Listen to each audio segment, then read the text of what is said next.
পিয়ারকের লোকজন ঝিলিকের পেছনে কেন পড়লো বলতো? কিছু তো একটা ব্যাপার আছে, জানতে হবে। তারপরে পিয়ারকে কুটি টিপে ধরবো। চলো না, তুই স্কুল যাবি না? না ওমা, স্কুল যাবি না কেন? না রে, আমার খুব জ্বর। সত্যি বাবা, চারা না তুই একটা জিনিস তৈরি হয়েছিস, যা বড় হলো না আমাদের বেচে দিবি। দাম পেলে তো বেচবো, সেকেন্ড হ্যান্ড মালের কি দাম পাবো? মনে হয় না। এই দেবা, একে না একেবারে উল্টো করে গায়ে জল বিচুরি লেপটে দেবো বলে দিচ্ছি।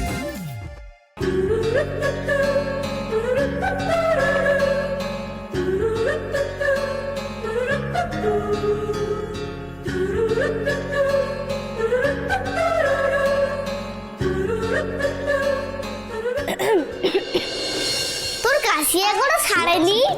कुछ लेते क्यों नहीं? हे দেবাদা নেই? দেবা, তোর ক্ষমতা ডাক। পল্টুদা, একদম উল্টো পাল্টা নামে আমাকে ডাকবে না। আমার নাম ক্ষমতা, সমতা বলতে পারো না? কি হয়েছে রে? ও দেবাদা, শোনো না, কোনো কাজ আছে আমি করে দেব? হ্যাঁ আছে তো, আমার অঙ্কগুলো একটু করে দে না, আমি বুঝতে পারছি না। ওসব কাজ আমি পারবো না। জানতাম পারবি না, তোর তো মাথাটাই নেই। একটা ঘরটা দেবো।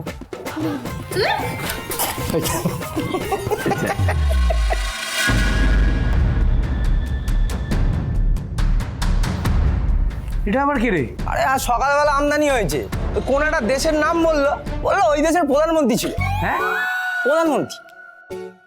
ওই কিছু খেতে দিবি?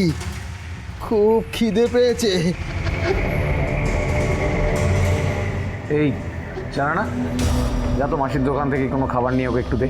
ও বাবা, আমি এসব পারবো না, আমার ভয় লাগে, তুমি যাও। হ্যাঁ, আজ যদি তোদের দিয়ে হয়।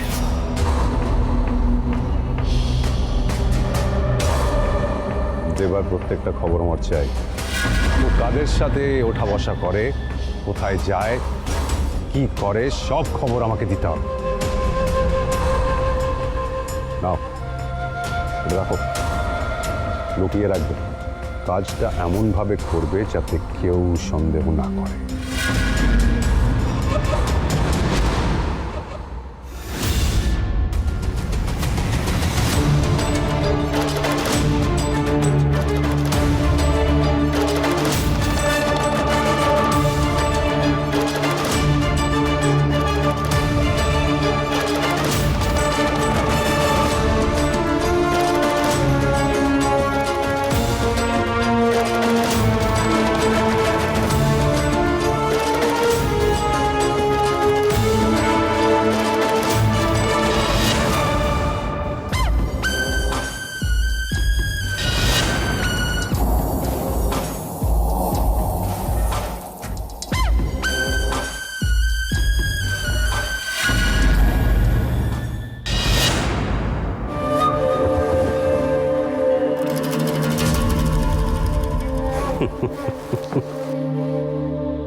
এত দেরি হলো কেন?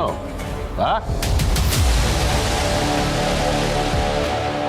দাঁড়া। একদিন বাইরের জল হাওয়া গায়ে লাগিয়ে সব ভুলে গেছিস?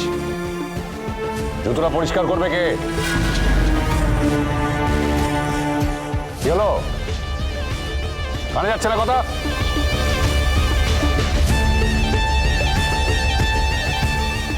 এই জুতোটা দিয়ে তোর মুখটা ভালো করে পরিষ্কার করে দিতে পারলে আমার শান্তি হতো।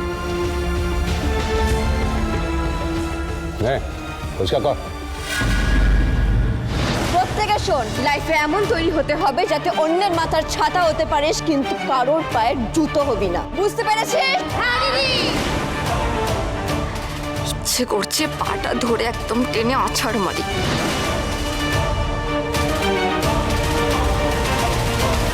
ওই বস্তির ছেলেটার সাথে তোর কতদিন ধরে চলছে এই বসে উত্তর দে। কি হলো? আমি কিন্তু তোকে মেরে ফেলবো আজকে। বল, উত্তর দে।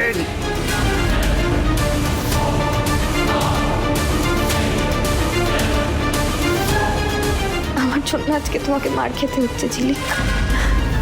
এই ওভাবে তাকাচ্ছিস কি? তুই প্রথম মানুষ পিয়ারকে যে আজকে আমার গায়ে হাত তুলেও পার পেয়ে গেল। আজ থেকে তেরা উল্টি গিনতি শুরু। এই হাত যদি আমি না ভেঙেছি না, আমার নামও চুরু ঝিলিক নয়। ওই রাস্তার ছেলেটাকে দিয়ে তুই ঘোড়াকে মার খাইয়েছিস, সত্যি কথা বল। ওকে, চুপ করে থাকিস না। তুই জানিস না আমি কতটা ভয়ঙ্কর হতে পারি। আসতে চাস তো সত্যি কথা বল। কালকে তুই দেবার সাথে ছিলিস আর দুজনে মিলে তোরা গোড়াকে মেরেছিস। বলবি না? না, কোন মুখে বলবে দাদা? তুমি তো নিজেই বুঝতে পারছো কে সত্যি বলছে আর কে মিথ্যে। দেখি তুই কতক্ষণ চুপ করে থাকতে পারিস। ওই সত্যি কথা বল। কি করবো আমি? আমাকে বেরিয়ে আসবো। আমার তো মার খাওয়ার অভ্যেস আছে, কিন্তু ঝিলিকে এই অত্যাচার কি করে সহ্য করবে? সত্যি কথা বল, নাহলে তোর পেট চিরে আমি তোর মুখ থেকে সত্যি কথা বার করব। যে কোনোদিন কারো মুখের দিকে তাকিয়ে কথা বলেনি, পড়ে পড়ে মার খেয়েছে, সে আজ গোড়াকে মারবে? ও নেশা ভাঙ করে, ওর কোনো জ্ঞানগম্যি আছে? দিদা, একদম উল্টো পাল্টা কথা বলবে না। তুমি কবে আমায় নেশা করে পড়ে থাকতে দেখেছো? ওরা দেখতে হবে না, তুই কেমন ছেলে সেটা তোর মাকে দেখলেই বোঝা যায়। থামো, তোমাদের প্রশ্রয় ও এত বার বেড়েছে। আমি ধরে নিলাম যে গোড়া মিথ্যে কথা বলছে, ও গোড়াকে কিছুই বলেনি। কিন্তু এইটা তো সত্যি যে ও একটা বস্তির ছেলের হাত ধরে কাল রাত্রিরে বাড়ি থেকে বেরিয়ে যাচ্ছিল। তার মানে এটা দিবা যখন আগে কি আমি ভেবে এখান থেকে নিয়ে যাচ্ছিল সেই সময়। ও আমাদের, তাই ওকে নিয়ে যাচ্ছি। কোন সাহসে ঘর থেকে বেরোয়? সব দোষ আমার। মেয়েটার ভালো করতে চেয়ে তাকে জমির মুখে ঠেলে দিল। না না, গৌরব তো বললো যে ও রাস্তা হারিয়ে ফেলেছিল। না মানে তাই তো বললো।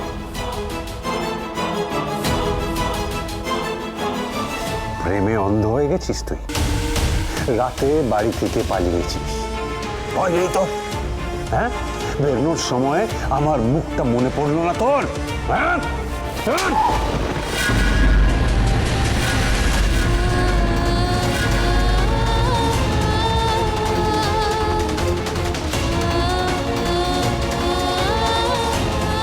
কিন্তু তোকেও একটা কথা দিতে হবে আমাকে, ওই পিয়ারকে। আমাকে চাই বলার বলুক, আর যদি মারধরও করে তুই বাইরে বেরিয়ে আসবি না। আরে মেয়েটা আমার জন্য এত কষ্ট সহ্য করছে। ঝিলিক, তুমি সত্যিটা বলে দাও না, তারপর যা হওয়ার হবে। কিন্তু তুমি আমার জন্য এত কষ্ট সহ্য করো না। তোর সাথে আমার কি সম্পর্ক জানি না, কিন্তু আজকে বুঝতে পারছি তুই বাড়িতে কি সহ্য করিস। এই চোরের হিসেব আমি কড়ায় গন্ডায় নেব। দুই শালিক, দুই শালিক, দুই শালিক।